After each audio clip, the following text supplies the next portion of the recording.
Does anybody know these two gentlemen in the room? If you don't, let us know. You shouldn't be here if you don't. It's great to have you guys. Yesterday, I was very proud to nominate Judge Amy Coney Barrett to the United States Supreme Court. She's one of our nation's most brilliant legal minds, and I think she'll do very well. We're moving along very quickly. Tremendous unity in the Republican Party. It's the consequence of winning elections, which we did very substantially, both in the Senate and obviously in the White House. And I think we're going to take back the House. I believe that very strongly. Kevin is doing a fantastic job. And I really believe we're going to take back the House. And we're all working very hard on that. We have noticed some comments made in the media about my incredibly qualified nominee, Amy. The New York Times said her religion is not consistent with American values. She's Catholic. It covers a lot of people. It's a very disgraceful thing to say. Some of the comedians, I don't think they're comedians because comedians are supposed to be funny. They're not funny, like, at all. They're nasty, they're mean, and they think they're funny. And someday, hopefully it's in 5 years, but someday when I'm not here, they're going to be off television because their ratings, which aren't very good anyway, but their ratings are going to go down like you've never seen before. That includes a lot of others also. In fact, I'm sort of waiting for the New York Times and the Washington Post, ABC, CBS, NBC, CNN, MSDNC. I'm waiting for them to endorse me because if they don't, they're going to drop with a thud. Like, you know, it was supposed to have happened long ago, and then we won a race, and it was a great victory. And I think we've never had a more energized base. I don't think so. Nobody's ever seen anything like it. The rallies that we're having are incredible. We call them protests. They're friendly protests. We don't want to call them rallies, but the friendly protest rallies have been incredible. People, I don't think anybody's ever seen anything like it. And this is still long before an election. This isn't like the evening before. These are long before an election.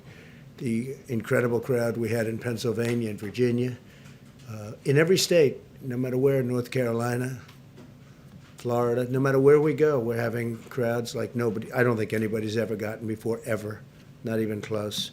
There's a level of enthusiasm in Iowa today with the tractors, thousands of tractors in different states, the boats, thousands and thousands of boats, boaters for Trump, tractors for Trump, farmers for Trump. It's really been very nice to see the level of enthusiasm. I thought, though, on the religious situation with Amy, I thought we settled this 60 years ago with the election of John F. Kennedy. But seriously, they're going after her Catholicism. I will stand with her, fight with her, and we will make sure that these attacks stop because it's unprecedented. They're basically fighting a major religion in our country. This is incredible. Fighting any religion, fighting Catholicism is just incredible that they can be doing it. Are you Catholic, Rudy? 29 Supreme Court vacancies have occurred during an election year or before an inauguration. In every single instance, going back to George Washington, the president has performed his constitutional duty and nominated a justice. And in almost every one of these cases over the past 230 years, where the president and the Senate were the same party, the justice, as you know, that justice was confirmed. This is about 2 centuries, more than 2 centuries of precedent, and I think it'll continue. I think we're going to have, I think it's going to go quickly, actually, and again, I don't know if I've ever seen the Republican Party more unified. I think it was probably even more unified with the impeachment hoax, actually. When they did the impeachment hoax, I think that was, which really turned out to be a hoax, because now you look at what's happening with the FBI and Justice Department, if you look at all of those text messages, emails that were sent, we have been totally proven right. They spied in our campaign, and everybody knew it. Biden knew it, Obama knew it, everybody knew it. And the Lamestream media just, doesn't want to pick it up, although some have. I will say Catherine Herridge at CBS has done a fantastic job on it. We appreciate that. But this is a major scandal. This is a scandal the likes of which nobody's ever seen. This is actually the biggest political scandal in the history of our country. And with the exception of a few, I mean, they just don't want to write about it. You should write about that, Kelly, You should write about it. You should write about it. You should do something on CNN about it, because it's the biggest single scandal of our time, certainly the biggest political scandal, perhaps in history. They spied on our campaign. And then they tried for a coup. That didn't work out too well. And it turned out that you read the text that came out over the last 3 days. It turned out that it was reversed. It was the DNC and the Democrats that were using Russia. And related or unrelated, Hunter Biden got $3.5 million from the wife of the mayor of Moscow. Why did he get $3.5 million? And then he got millions more than we thought from Ukraine, and he got millions more than we heard about from China. Hunter Biden, where's Hunter? So these are all questions that are very, very big on the internet. The biggest thing going on the internet is exactly this.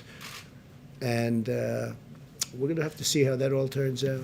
But it turned out that we were right. So we went through 2.5 years of ruining people's lives, like General Flynn and many others, ruining their lives. And it turned out to be just the opposite.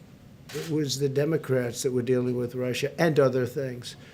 So hopefully our Attorney General and others working on this very, very hard, very diligently it'll lead to something that will be very important for our nation. I think it's very important for our nation. It's one of the most important things. A central issue of the 2018 midterm elections was the Kavanaugh confirmation, and American voters punished the Democrats in the Senate. You saw what happened. We picked up 2 seats. Again, something that hasn't been reported on very much, but we picked up 2 seats for their treatment of Justice Kavanaugh and expanded our Senate majority to confirm Supreme Court justices, which was great. And now Democrats are really brazenly attacking Judge Barrett for, again, her faith, mostly is what I'm hearing, for her Catholic faith. And whether it's Dianne Feinstein or anybody else, I think they ought to treat religion with much more respect. I think it's a disgrace that they can do it. Biden and the Democrats are desperate to distract from the real issues, which is that their party has been taken over by socialists, extremists, and probably communists. I think it's beyond socialism. I think it's a step beyond, and could be many steps beyond if you take a look.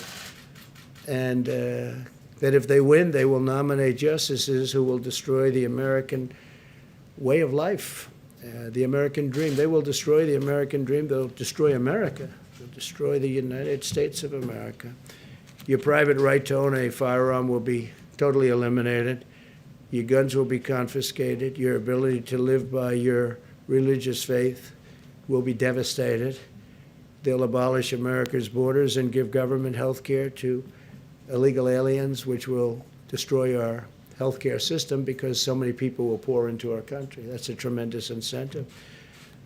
On voter fraud, as you know, hopefully there won't be a very big movement, because hopefully we're going to be able to win. I think we have the massive movement. I think we're going to have a tremendous victory. There won't be a transition, because I can't imagine we call a transition if we win. You know, they talk about, will there be a friendly transition? Of course there will, but we have a big problem, and you see it every day. You see it happening every day with ballots. We are gravely concerned about the Democrat assault on election integrity. In Brooklyn, 25% of mail-in ballots were ruled invalid in June's Democrat primary. You saw that. And a special election in New Jersey, 20% of the ballots were thrown out, and 4 people are now being prosecuted for fraud. It's all in the mail-in ballots. 35,000 mail-in ballots were rejected in Florida's primary, and 100,000 were rejected in California, and that's just the beginning. A week after Pennsylvania's primary, half of the counties were still counting ballots, and you'll be counting them here because this is a much bigger version of all of that. Just last week, a number of discarded military ballots were discovered in Pennsylvania. All of the recovered ballots, these were ballots that were thrown out, had been cast for a person named Donald J. Trump. In Wisconsin, 3 trays of mail containing absentee ballots were found in a ditch. They were thrown in a ditch. 3 trays, that's a lot. In North Carolina, voters are reporting receiving 2 ballots in the mail. Many voters, I hear it's thousands, but they're getting 2 ballots. I wonder if those are Democrat areas, because the word is they are. In Iowa caucuses last winter, you know what happened there? You all reported on it, I think, very well, right? You remember that? No. It was not good, right? But in Iowa, they still don't really know who the winner was. I think they called somebody eventually, but it was many, many weeks later. But they really have no idea, and that's being continuous to be, and that's little, that's just a small, that continues to be litigated in Iowa. They can't run a simple caucus, yet now they're trying to radically write election laws nationwide just weeks before the presidential election. I heard in New York today that Governor Cuomo wants to try and simplify the ballots because he thinks they're too complicated. And all of that, I agree with him. I think that's good, but you don't do that now. The ballots are starting to come in, and it's not. You can't do it now. It's too late. Joe Biden and the Democrat extremists oppose all of these efforts to ensure election integrity. They oppose voter ID. Think of it, voter ID. They want a picture. You have a picture for almost everything nowadays, but they don't want a picture. You had a picture to get into the Democrat National Convention. You had a card with your picture on it. Did you know that, fellas? You have to get into the Democratic National Convention, you have a card and your picture is on it. But they don't want it for voting, which is a very sacred right. We want proof of citizenship, a social security number requirement. They don't want any of this to happen. And they want no signature verification. They don't want to have a verified signature. So they want none of the safety valves that you would have. Think of it. They oppose voter ID. They oppose proof of citizenship. They oppose a social security number and requirements for social security numbers as a safety valve. And they oppose even simple signature verifications. They don't want to have signature verification. They want to require all states to do mail-in balloting, right? I call it unsolicited. Some people call it universal. I think universal doesn't make sense because nobody understands why universal. It's unsolicited. They want unsolicited mail-in ballot. In other words, just send these ballots to whoever you can think of. We had a case, I guess, in New Jersey you were reading to me where somebody was sent 2 ballots and they had one was had a hyphen in it, the name, and the other one had a K. And they got 2 names under it. So I wonder if that person was a Democrat, probably was. And mailing of millions of ballots to people who never asked for them. So millions of people are going to be getting ballots who never asked for the ballots. They don't want the ballots, or maybe they want them, maybe they don't. Nobody knows, really. This is really a recipe for chaos. So when you look at what happened in Iowa, and again, that was run by very smart people. It was a very limited election. It was very small numbers we're talking about doing that for the entire nation. And you could forget about November 3rd because you're going to be counting these things forever. And it's very dangerous for our country. So certainly transition, we all believe in transition. We believe not only in transition, but a very friendly. But when the ballots and when the system is rigged, which it is, obviously it is, and the only one that knows that better than me are the Democrats. And they go into closed rooms and they must laugh like hell at what's going on because these ballots are being found. And this is the beginning. I talk about it now at the rallies. All these people are watching, eyes and ears, thousands and thousands, tens of thousands.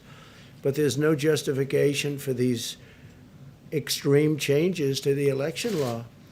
And if you can go to the grocery store, you can have an ID with your picture on it to vote is so important. I mean, it's just so important. So a lot of things are going on. Very importantly, though, I think very, very, very importantly is when you do your reporting, I think you ought to report on the FBI scandal because it's one of the great scandals in the history of our country. And I think people want to hear about it. If you look at the internet, you'll see how people want to hear about it. And they all know about it. And it just makes the media look so bad. And there's so much reporting, I could go into it right now, but I'm not going to do that. But it would be a tremendous thing for the mainstream media to really start reporting. I think your ratings would go through the roof. I really do, because people really are tired of this fake stuff where you don't even talk about it. And the biggest scandal, certainly the biggest political scandal in the history of our country, by far, bigger than Watergate, much bigger than Watergate, and they try and avoid it as much as possible. It's getting very hard to avoid. So we'll take a couple of questions, and you may have a question for these two very wonderful people, brilliant people from the standpoint of politics, I would say, and law. And if you have anything for Kayleigh, we'd love to do that. Go ahead, please. Phil? Thank you, sir. Last Wednesday, when you were speaking to the attorney generals, you said that you hoped federal judges were watching what was going on with mail-in ballots. Do you hope that Amy Coney Barrett is watching as well? I do. I'm sure she is. I think everybody is. I think everyone in the country. I think we've made it a very big issue.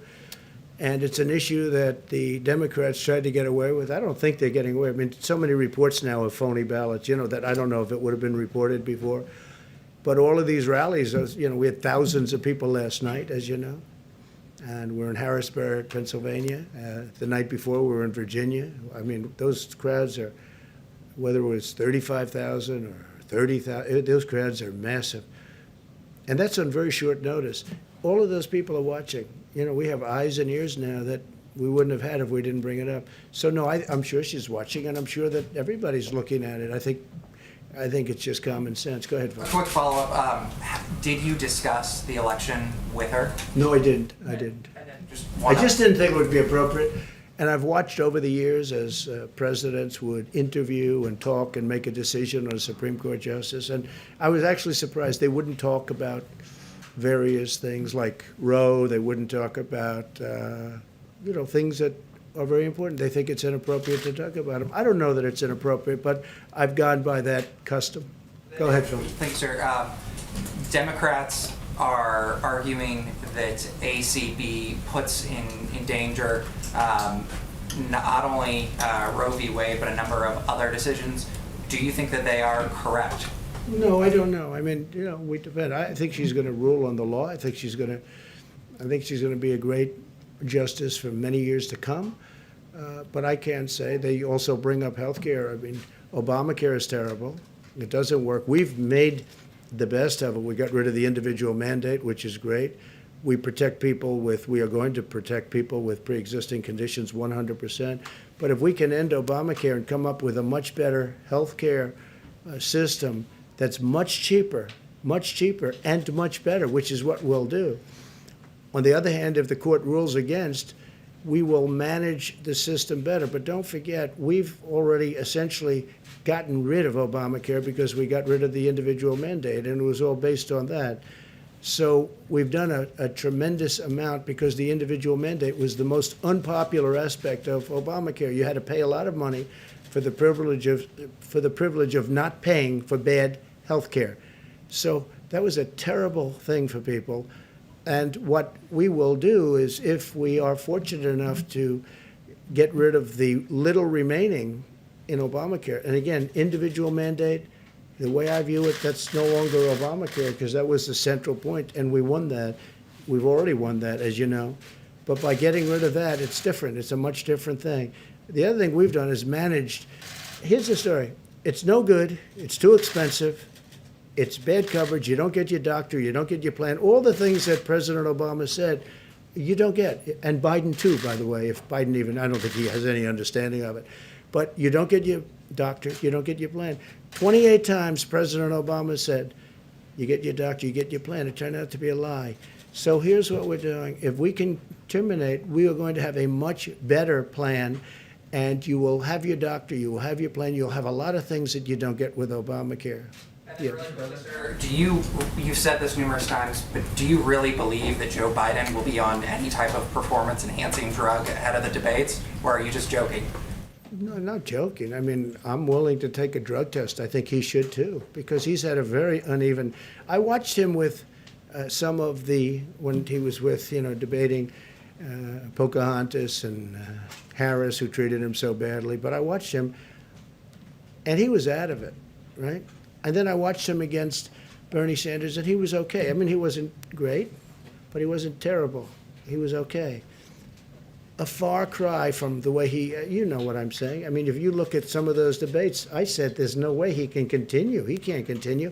Then all of a sudden he debated crazy Bernie Sanders, and you know what? The truth is he was okay.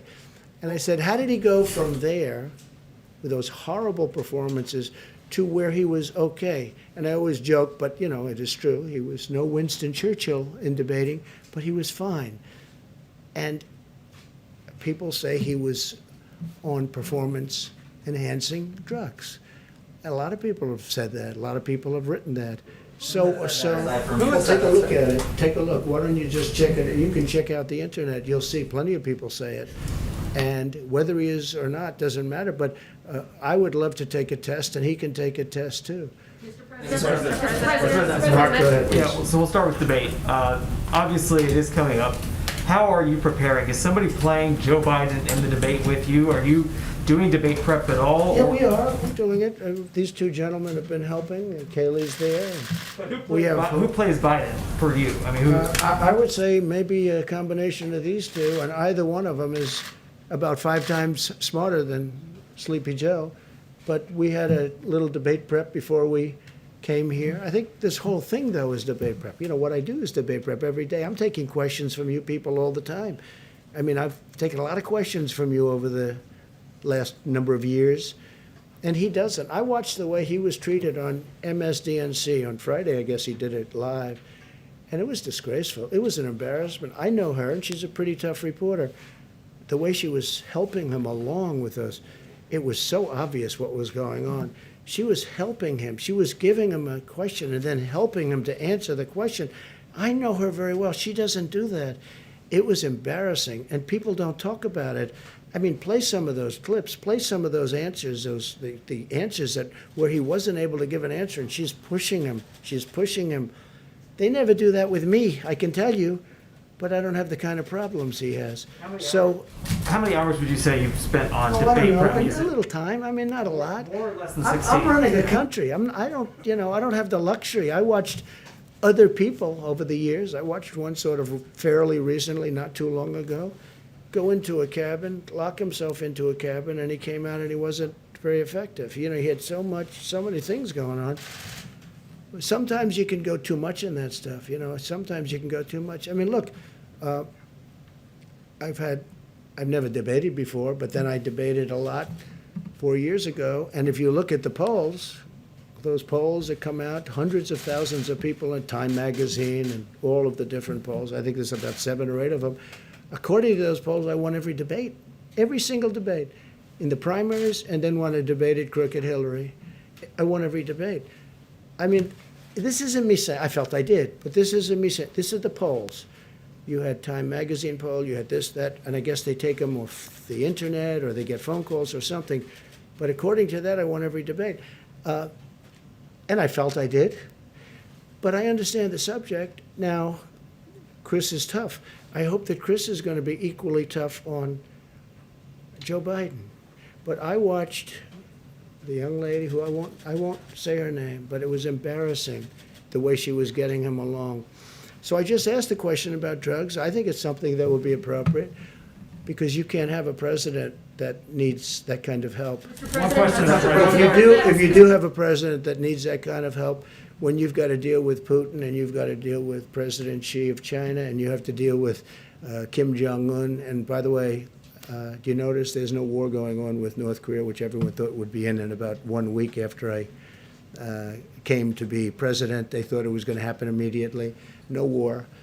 And that's saving perhaps millions of lives, not just, they were saying, 50,000 people. No, millions and millions of people could have died. Chris will definitely have tough questions, and one of the ones that's going to likely everybody's going to be talking about is there's a New York Times story that came out about an hour ago that says that when you came into the White House, you were paying about $750 a year in federal income tax.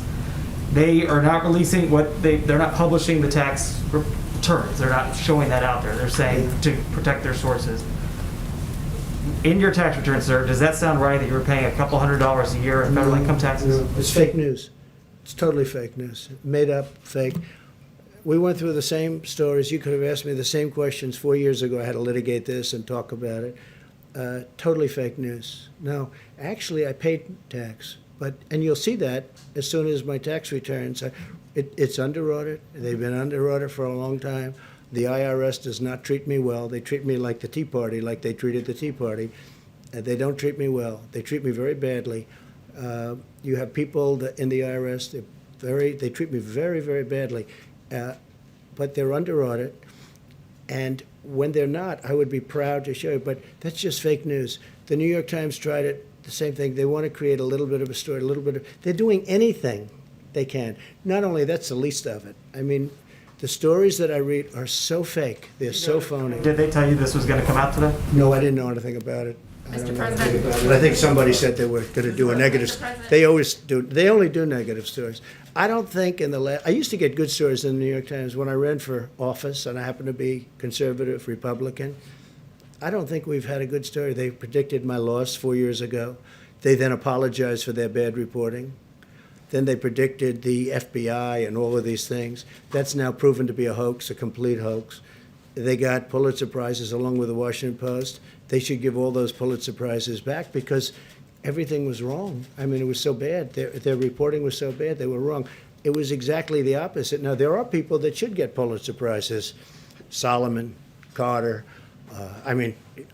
They're not in the business of Pulitzer Prizes, but Sean Hannity got it right. Lou Dobbs got it right. Laura got it right. Many people Tucker got it right. There were many people that got it right.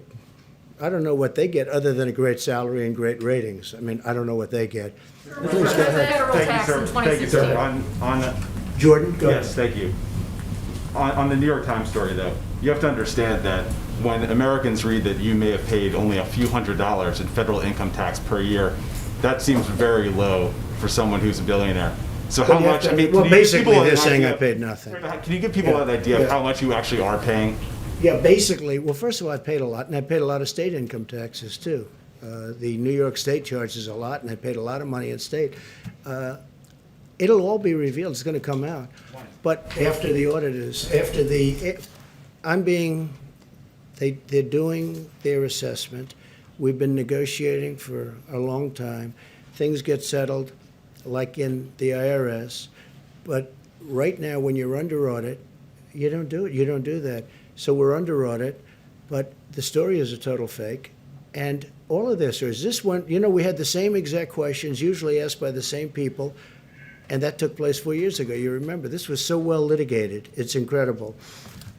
If you look at the filings I think I have 108 pages of filings for all these different companies that do very well, obviously, because the filings, and nobody talks about that. You'll learn much more if you look at those filings, and we have to file every single year. But you'll learn much more if you look at those filings. Those filings are very complete. They're very big. They're very powerful. They're very accurate. And those are the filings that you'll learn much more. And when it's done, but when you're under audit, you just don't release them. And Sir, you can again, tell they us treat what me, your they federal treat tax me, was. Mr. they President, treat you me can very. tell us what you paid in federal tax. I didn't sir. call on you. I'm talking to him. You should be more respectful of this gentleman. You're very rude to him. But I will tell you that I look forward to releasing that. I look forward to releasing many things. I'm going to release many things, and people will be really shocked. But the New York Times has been doing fake story after fake story. I've never seen anything like it. And people understand it. And that's why the media has such a low approval rating now because of what they've done. It's really a shame. Yeah, go on the back. Yeah, thank you, Mr. President. Two questions. And if you have any questions for these two gentlemen. Well, that's what I was going to ask, both you and Governor Christie and Mayor Giuliani. your two guests are practicing Catholics. You've talked about possible bias against Judge Barrett's religion. Only two Catholic bishops have come out to say the same thing you have. Is any effort being made by any of you to say, get the U.S. Conference of Catholic Bishops, I think that, yeah. at least other leaders within the church? We're in the process of doing that. I think it's horrible what they're doing. I mean, they're playing the religious card, and it's frankly, you're talking about Catholics. It's a very major religion in our country. I don't know, Chris, do you have anything to say about it? It's obvious what they're doing. So, she'll be strong, she'll be tough, and she'll stand up for what she believes in. And she went through, just like I did 4 years ago in terms of litigation of different things. She went through it before and did very well. Rudy, what do you think? I think the article in the New York Times today reveals a very strong anti-Catholic bias. I mean, it says in the article that Catholicism and the American ethos can't be contradict each other. Well, let me ask What you is, a follow-up. what is the American ethos? It's their version of it. That's a horrible thing to say. And then it says that Catholics have difficulty separating public and private morality. I don't have difficulty separating public and private morality. So what I see is the beginning of a really strong anti-Catholic attack. And having lived through the John Kennedy election, that article today reminded me of the things that used to be written before John Kennedy. Could a Catholic be loyal to the United States? Come on. Well, having said That's that, exactly what Feinstein raised Right. when she made that awful remark to the judge. well, let me repeat my question again. Why are only two bishops within the church speaking out, and will you make an effort to get the U.S. Oh, I Conference? think they'll come out very strong. This is day one. I mean, we've just started this. This is absolutely day one. And, I mean, they're going to be coming out very strong. The Catholic Church is very well united on this. They are so thrilled that Amy was chosen. They are so thrilled. Oh, they'll be, again, it's been 24 hours, okay? So it's been a very short period of time. But they're going to come out very strong. Yeah, please, go ahead. OAM. Christina Bob from OAM, thank you for the briefing. You spoke earlier about some of the subjects that Joe Biden has been refusing to answer questions on, specifically Hunter Biden, his involvement with Russia, Ukraine, even China. Incredible. And then the Obamagate. And the press doesn't ask those questions. It's incredible. I'm wondering, the debate is coming up this week. Do you anticipate Joe Biden being held to task, and will he be able to answer those questions at the debate? I don't know. I mean, we're going to find out because a lot of things are going to come up in the debate. That may be one. I mean, the son didn't have a job.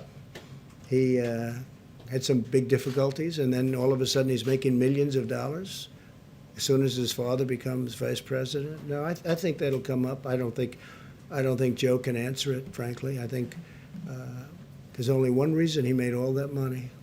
And then you have to say, what about Joe's involvement? And why did Joe not give the $1 billion over to Ukraine, as an example, until such time as they let go of a prosecutor that was investigating the company that his son was involved with? I mean, there's some bad questions. I don't think they have answers. And if we had a media that was fair, even just reasonable, this would be the biggest story for years and years and years. Then you'd really be entitled to real Pulitzer Prizes, not the fake committee that gives you these fake awards. So, I mean, it's a really fair question, but it's hard to believe when you see the kind of money that he has made from China, from Russia, where the wife of the mayor of Moscow gives him $3.5 million, and nobody even has any question about it. Why did he get $3.5 million? I'll tell you why, because Joe Biden was in on it. Joe was in on it. There's no way that he wasn't. And uses Joe Biden's plane, Air Force Two, uses Joe, and they go to China, and then he comes back, and he never mentioned it to his father, that he just got $1.5 billion, and now it's turning out that it's much more money than that, Rudy. It's turned out to be much more money from China. They have a member of the Chinese Communist Party gave him a lot of money, and the press has no interest in these stories. It's just it's very disheartening for the people of our country. Please. Mr. President. If he tries to dodge the questions or doesn't address them head on, are you prepared with the facts and information to answer that for the American Well, I people? have all the information. It just came out. I mean, I didn't know about Moscow, $3.5 million from the mayor's wife. I didn't know about that. and he's a very influential, powerful man in Russia, as you know. And it wasn't me. I didn't have anything to do with Russia. That came out loud and clear. What also came out is they should have never gone into this fake Mueller investigation. And it also came out that the 31 phones that were wiped clean shouldn't have been wiped clean, and that's a criminal act. And Bloomberg likewise shouldn't be paying for prisoners to go in Florida and go and vote, because he's basically paying, which is totally illegal, going and paying prisoners. I hope he hasn't done it yet, but he's down in writing as doing it. This is what he wants to do so that he can ingratiate himself to the Democrats after they made him look like a total fool in the debate. I mean, what they did to him is incredible, and that he goes out and spends money, it shows you the problems that he's got. Mini Mike. But for him to go out and buy votes, because that's, I don't know, you're a very good lawyer. Are you allowed to go tell people that go vote, I'm going to pay you off your Certainly tab? can't buy votes, that's for sure. Yeah, because that's what it is. I mean, it's a very serious charge. Yeah, please, go ahead. Mr. President, if the No, I election... didn't, I was talking to you, yeah. Thank you, Mr. President. You know that there has Hey, been... could you, we have a little more time. Yeah. Good, thank you. And there has been going on the military action in the Karabakh, Azerbaijan, and In where? The Azerbaijan, Yeah. the Karabakh, and the civilians are killed. And according to the officials from the Azerbaijan, they say the first shoot came from the Armenian. What's your comment on that? So we're looking at it very strongly. It just happened, and I know about it. I learned about it today and yesterday, and we're looking at it very strongly. We have a lot of good relationships in that area. We'll see if we can stop it. Okay? Thank you very much, everybody.